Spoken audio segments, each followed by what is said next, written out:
Hiya! Welcome back to another video by me, Anya, here on Makeup and Metaphors, where we read books and we serve the ultimate makeup looks. Not only do we like to be educated, but we also like to wear a full face of makeup while we do that. Today, or this week, we're going to be learning about Emily Dickinson and her life, her poems, her affairs. And if you do EduCast, if you're doing the poetry anthology for that, then this is the perfect video for you to learn about some context while seeing me slay a full face of makeup. I hope that you learned something in today's video. Also, somewhere in this video is going to be the announcement of who won my 500 subscriber giveaway. I'm not going to say where because you're going to have to watch the video and find out. So, without further ado, let's dive straight into the video. Let's read books, let's serve looks, let's slay this face. Thank you for tuning in again, and I will see you in a minute.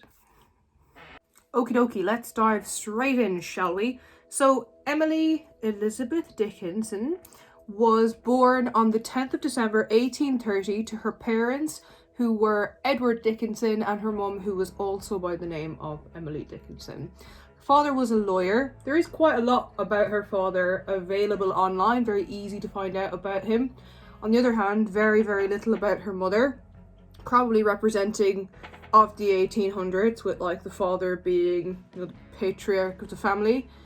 But he was a lawyer. He went to Yale University, and when he was finished in university, he ended up coming back. His own father owned a law firm in Amherst, so he came back from Yale to join him there. As well as being a lawyer, he was also quite an active politician. He was on the local council and then ended up as far as getting elected for US Congress, which he served for a year. But as well as that, he was known as like a model citizen. My chair is creaking.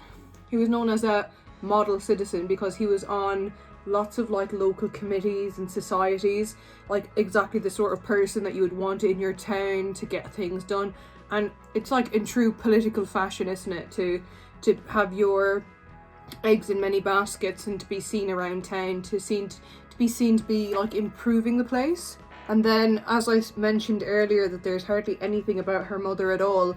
She was a complete contrast to Edward, and she was seen as almost like a passive figure in the whole picture of the family.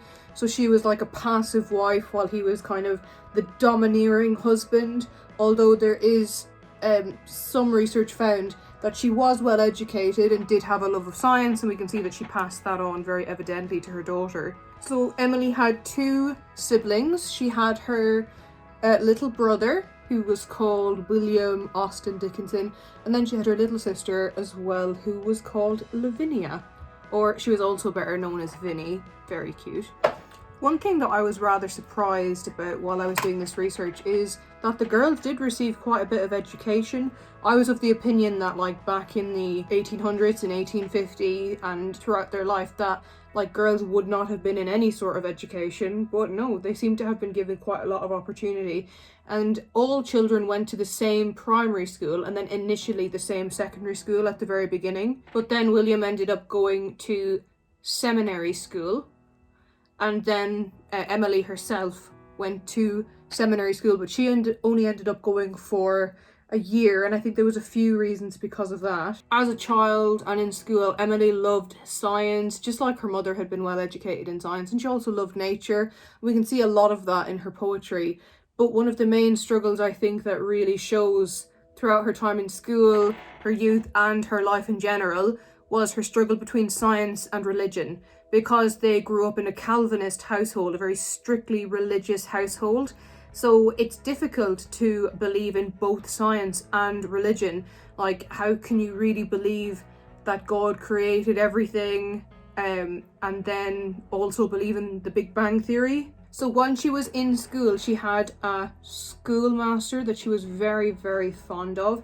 And again, this was like a running thread I noticed through Emily's life, is that she had a lot of male correspondences, yet had absolutely, in fairness, no interest in marrying. But the men that she was friends with seemed to mean a lot to her. So when she was younger, this schoolmaster was basically her idol. And when he passed away, she wrote a poem for him in which she said she would not brush away the tears that she cried because the tears were symbols of her mourning and her sadness. She loved school and the challenge and the independence that it brought. She had seen what happens when women become wives, obviously like through her own mum. Her mum seemed to have been a clever woman, yet obviously once you get married, your duties transfer from curricular and scholarly to being a woman of the house and doing cleaning, you know, cooking, children, that kind of thing. And she just wasn't game. She did not want to be part of that. So as I mentioned, she went to seminary school for a year. Seminary schools are religious schools, and this seminary school just seemed to be on a whole different level. They used to actually have assessments to test how strong your faith was and to make sure that the girls that were there were true believers. They used to basically test them to make sure that they were still strong believers, like constantly. And there would be 3 ranks that you could fall into, kind of like today you've got like a pass, a merit, or a distinction. So these 3 groups were an established Christian, so somebody who definitely has a clear belief system. The other one, the group 2, was established hope, and that means that there was some hope that they could be converted to an established Christian. And then group 3 was without hope, or hopeless, like a completely hopeless case. That is harsh to go from like, yeah, there's hope, to no hope whatsoever. And it was said that Emily always fell into the latter, the last group, that she was without hope, that there was no way that they could convert her.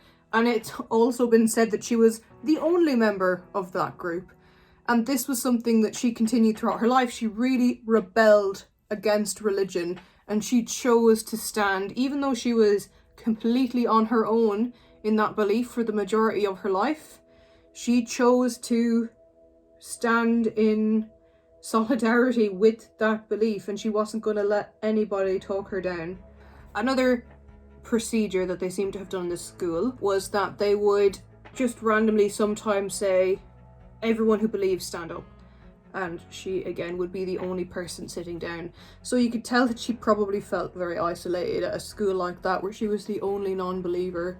So after her first year, she returned back to her father's house in Amherst, Massachusetts. And because she had now ultimately finished her education, as I mentioned earlier, once education and curricular life was finished for women, that was it. It was time to start being, I suppose, a housewife. But she was not happy with this. That was not the life that Emily really had sought for herself. She really despised the idea of just bustling around the house all day, keeping yourself busy with these like ultra feminine jobs like cleaning and embroidery and things like that. But at least people were always bustling around the house because her dad was so active in politics, and with all the local committees, there was always people visiting the house. So she did get to meet numerous people that way.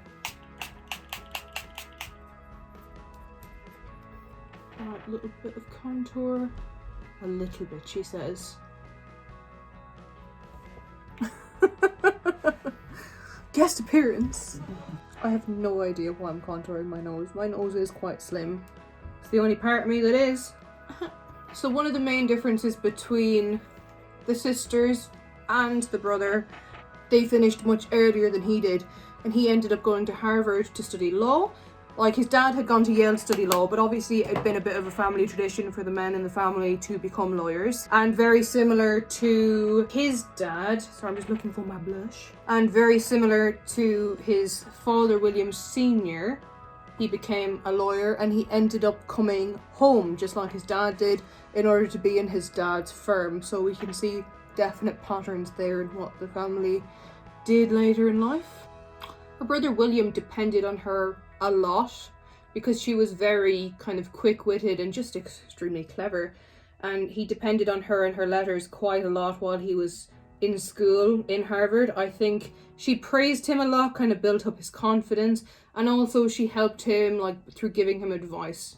So William Jr. began dating a woman called Susan Gilbert, and then eventually marrying her. But before they got married, Susan and Emily became extremely close friends, and Emily ended up sending her letters. She became one of Emily's many correspondents. So Emily is kind of famous for being a bit of a hermit, a bit of a recluse, somebody that stayed at home a considerable amount, which is, she's ahead of her time, you know, we're all doing it now in quarantine. Emily was back there doing it before it was the thing to do. But what she loved to do was she loved to write letters and maintain friends and correspondences through letters. She used to even say, you know, people complain about me having so many correspondences, but people hoard land, people get estates, why can't I hoard friends? And so Susan Gilbert, who would end up to become her sister-in-law, became one of her many correspondences, and she would write poems to her. In fact, it seems that Emily would write poems to pretty much all of her correspondences. Sometimes the letter's information would be put through purely in a poem. I don't know if I would enjoy that. Can you imagine you get a letter from your friend and you have to decipher what the news is? Be like, spill the tea, sis, and it's like a 48-page poem. Okay, so it's time for me to reveal who the winner of the competition is. I'm not going to do it right at the end of the video. I'm going to be very cruel to make people watch the video all the way through. So the winner of the competition, I'll put the screenshot here, or the picture here. I did a random number generator. So I think it was 97 shares in total across Facebook and Twitter and Instagram, which is awesome for a channel that only started a month ago. I was very happy with that. I literally just typed into Google random number generator. Well, before I did that, I wrote down all of the names of everyone who shared it. It didn't matter how many times you shared it. I wrote some names like 15 times because they shared it 15 times. And I put a number next to each name, all the way from 1 to 97. I put into Google random number generator, I think it was the number 46 or 47 that came up, I forget now. And the winner was Charlie. So congratulations, Charlie. I really hope that you like this makeup. I hope that it brings you lots of happiness, lots of confidence, and that you don't own the majority of the stuff in there. But there you go. Congratulations. There will be lots more giveaways on my channel in the future, so just stay tuned. I haven't decided yet whether to do one for 1,000 because I did spend quite a bit of money on this one, and obviously I'm not getting any income from YouTube at the moment. Maybe I will once I reach 1,000 subscribers and 4,000 watch hours, which is the minimum requirement in order to get ads on your videos. So it's been estimated that Itchy knows that Susan Gilbert received over like 270 poems from Emily Dickinson in the post, so quite the correspondent. And again, this reinstated in Emily her lack of want to be a wife. She definitely had no interest in it. She had now seen her mum kind of go through becoming a little bit submissive and maybe like suppressed, and now she was seeing the same thing happen to Susan. Like, Susan seemed to have kind of similar ideas to her at the start of their friendship, but now that she had become married, she kind of saw her becoming what she believed to be less of a woman or less of a person and more a wife rather than like a unique individual. And one of the bits in her poems that she wrote surrounding what it is to be a wife goes as follows. She rose to his requirements, dropped the playthings of her life to take the honourable work of woman and of wife. So you can see that she kind of believed that the minute you became a wife, that was it, that was your role for the rest of your life. And that she saw the true value in an unmarried woman's life, the freedom that that kind of brought. And I read as well that even though she was really close with Susan, their paths kind of diverged later in life. I think Susan became a lot more religious, whereas obviously Emily remained, I don't know whether atheist is the correct word. I didn't see the word atheist anywhere in the articles that I was reading, but she didn't believe. She wasn't a believer. So I think that that kind of drove a huge wedge between them. And it said that she actually helped her brother have an extramarital affair, like an affair outside of his marriage to Susan. So I don't know whether that's true or if she did it maybe as revenge to Susan because Susan changed. I'm just speculating. Ooh, minty. I've never used this before. I'm trying not to flick out the outside too much because I've done that a good bit in my last few videos. So while Emily's father was away working with Congress, she was visiting some of her friends and ended up in Philadelphia, I think on the way back from where she was visiting or where she was visiting. And she ended up going into church with them. And I suppose, would you call it the preacher, the priest, or the reverend, I suppose he's known as Reverend Charles Wadsworth. But this is where she first encountered the Reverend Charles Wadsworth. And I know when we cover As Imperceptibly as Grief on the GCSE Educast anthology, we always talk about Reverend Charles Wadsworth and his impact on her. So the two have been linked together quite famously, and it has been counted, obviously not all of their letters still exist, but it has been counted that the correspondence between them was, you know, maybe even a bit romantic. It was rumoured that they had an affair, but like I said, she seemed to have many male correspondences in her, I suppose you could call it like a book of correspondences at this point. But this is how she filled her days. She was basically kind of a reclusive person. But in some of the letters that have been found, the Reverend says a lot of kind of very religious things in his letters. In one of them he says that he will pray for her and is sorry that she's in so much pain. So it can only be estimated what they're talking about. Is he talking about maybe the pain of her being in love with him? Or was there an actual pain? We don't know. We can only speculate. Right, I'll go off and do my other eye and start finishing up. Okay, here we go. I've done both eyes. I've done just some eyeliner and some lashes. Them girls with attitude lashes from Primark are seriously so nice and wispy. I've just put them in halfway if you're wondering why there's a bit of a gap there. I'm missing some lashes from getting the extensions done a little bit too often before lockdown. So I'm just popping a little bit of highlight in the inner corner, and then I'm going to pop some on the brow bone and down the ridge of my nose, just to give that extra shiny look. So Emily started kind of putting together little booklets of her own poetry. She really wanted them to be published, but unfortunately that didn't happen until after her death, really, that any of her poetry started to gain some traction. In fairness, she did use one of the more kind of traditional methods around how she put her poetry together, and that was she stitched them together in order to bind them. So, you know, she was using that traditional technique in one sense of the word, I suppose. By 1865, it's believed that Emily had actually written over 1,100 poems, and that's just of what has been found between her correspondences to people and those that she's put in like bound form. So there's probably considerably more. There could even be double that if she spent basically the majority of her days writing.